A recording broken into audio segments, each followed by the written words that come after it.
Hello, in front of me I've got FC26. In this video I'll show you how to change tactical vision in Manager Career.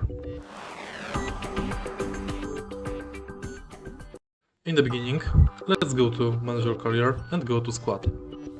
Find Tactical Vision. Push right analog to find ideal quality. And then enter this menu. Right here you can press X to change tactical vision. You can select wing play, possession, high pressing, park the bus, counter attack, kick and rush. Simply select it and confirm. Your tactical vision has been changed. Next you can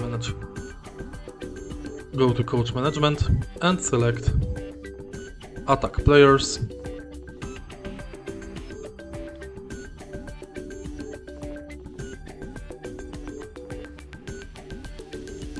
Attack coaches.